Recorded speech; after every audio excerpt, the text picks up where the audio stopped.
Hello and welcome everyone in the tutorial video of Science Chapter 5 Matter and Chemical Formulae. Part 1. You can pause and rewind the video if you didn't get any concept. To get most out of this video, please watch it till the end. So, what are the contents we are going to cover it up in this video? That is matter, atoms and molecules, classification of matter, that is elements, compounds and mixtures, as well as chemical symbols.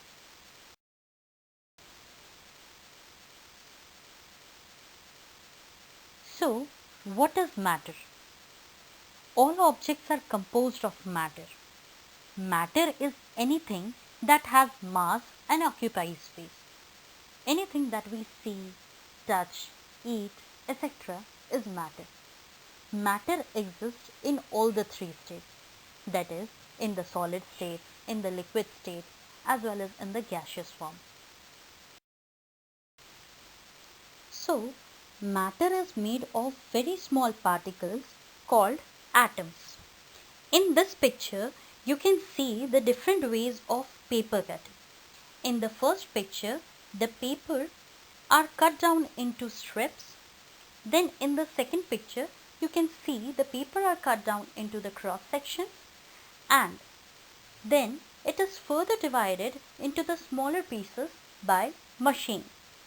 So, an atom is the smallest particle of matter which cannot be further divided into smaller particles. That means it is an indivisible.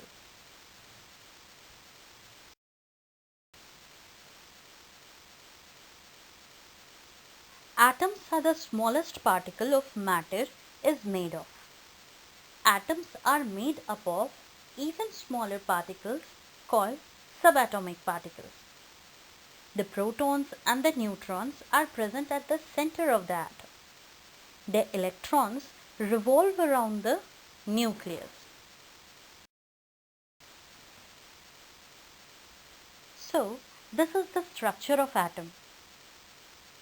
Atoms are made up of even smaller particles called subatomic particles, which contains protons, neutrons and electrons.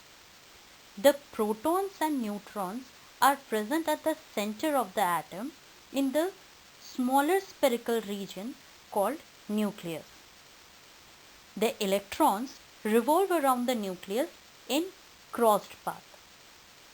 An atom may or may not be able to exist independently.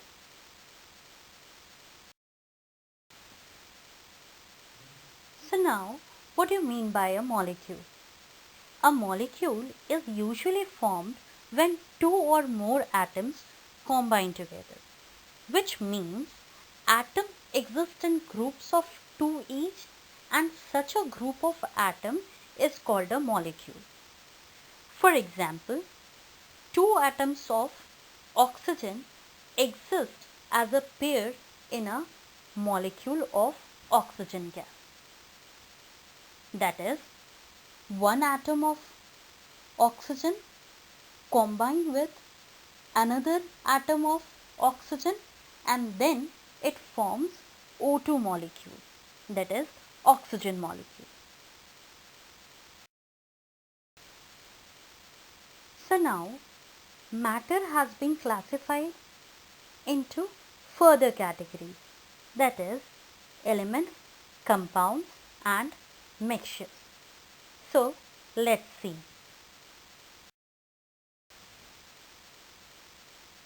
What is an element? An element is a pure substance which cannot be broken down into two or more substances by chemical means. There are 118 elements known to man, which has been placed systematically in a table called periodic table.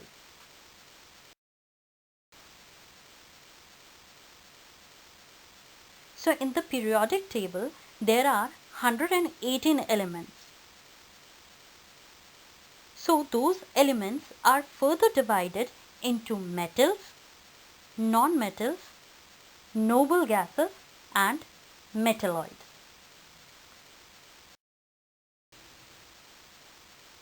We have learned previously that various states of matter exist due to different arrangement of molecules in them. Now, we will learn that molecules are not the smallest particle of matter, but it is an atom which is the smallest particle of matter. An atom is the smallest particle of an element which may or may not exist independently,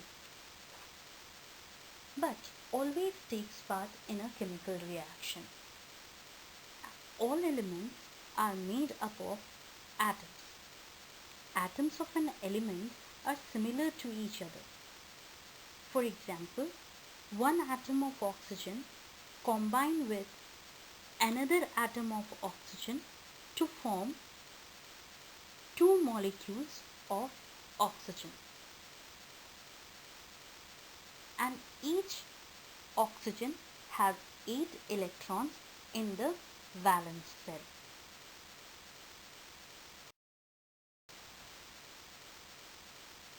While atoms of different elements differ from each other.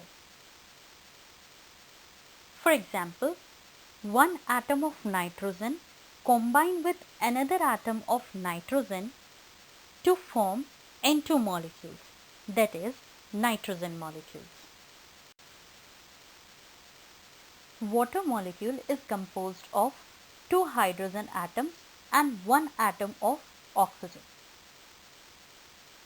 In the three-dimensional figure, in this case, these two represent hydrogen atom and this represent oxygen atom. So now, what is the similarity between the water that we see and drink and the water molecule? Let's find it out. Let's take one drop of water. Let's see what's inside this one drop of water. So what do you observe? You observe millions of water molecules. In this case, water molecules come together to form water. So we get a compound.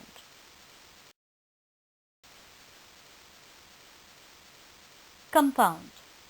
A compound is a pure substance composed of two or more elements combined chemically in a fixed ratio. For example, water is H2O, and in this case we have two different types of elements. So water is composed of two different types of elements, and this hydrogen is bonded to oxygen by a chemical bond.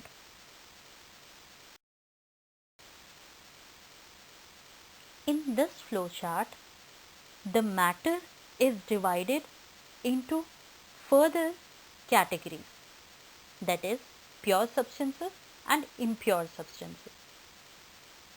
Pure substances has been further classified into elements and compounds, and impure substances are also known as mixtures. So mixtures are further classified into two, that is, homogeneous mixtures and heterogeneous mixtures.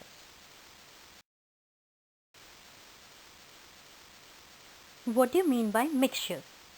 Mixtures are formed when two or more substances exist together without any chemical force acting between them.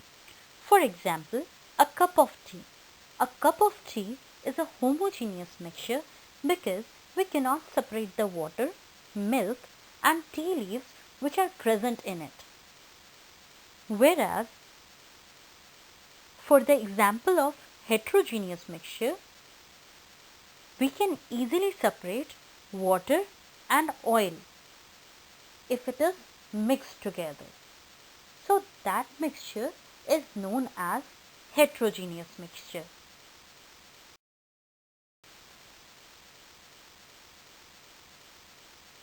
You know, people around you speak in different languages.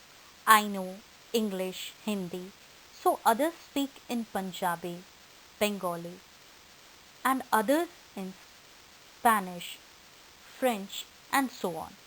So, where these languages originated from? Let's see. Early man started writing in caves. He used these symbols as languages.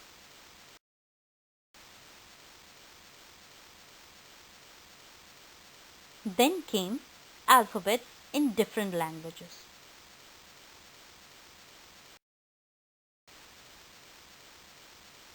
When these alphabets combine, they form words in different languages, and a combination of these words or different languages gave sentences.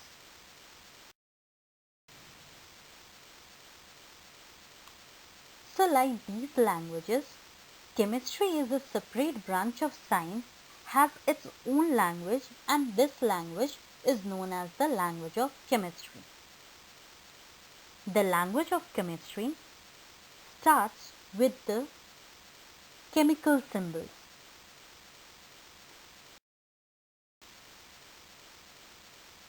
We will see what these chemical symbols are. In chemistry, there are 118 elements, which includes sodium, oxygen, chlorine, nitrogen, carbon, hydrogen, sulfur. All these have big names. So, these names we use as short form. This short form is known as symbol.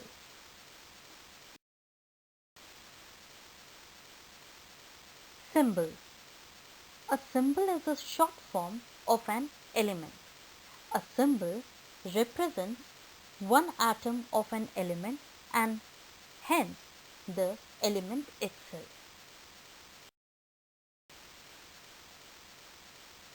So, for the first type, the symbols for the elements were suggested by a scientist named John Dalton.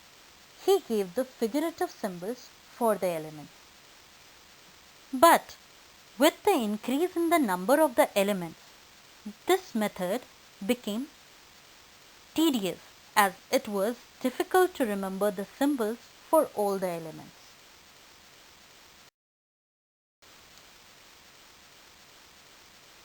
So, these figurative symbols are not very easy to remember. So then a scientist named Berzelius suggested another way to name the elements. What he suggested was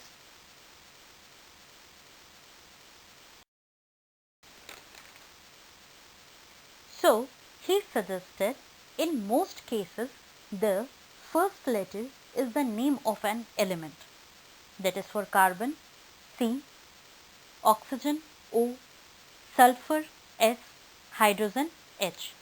But when the first letter is already used, so Berzelius suggested when the first letter is already used, use the second letter.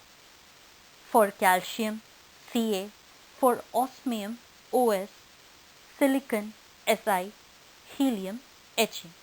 So keep in mind the first letter we used is always a capital and the second letter is the small letter. Now remember, whenever we use first two letters, the first letter is always a capital followed by a small letter.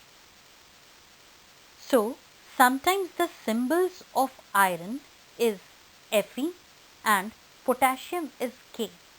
So how do these elements get the symbol?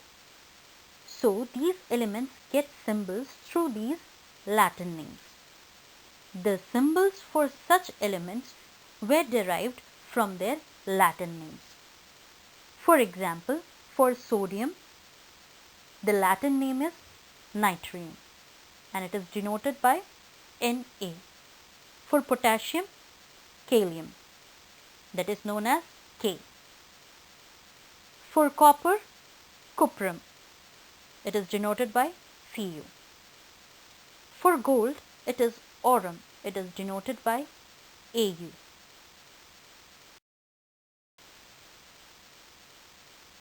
There are some miscellaneous symbols as well.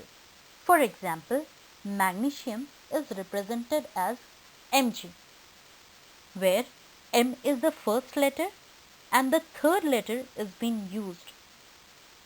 For zinc, Z is the first letter and N is the third letter. For chromium, C is the first letter and R, which is used to represent as Cr. So these was done to avoid some discrepancy. So don't worry. Once you get started using this again and again, it becomes easy to remember. The continuation of this video is in the second part. Thank you for watching this video. Till then, take care.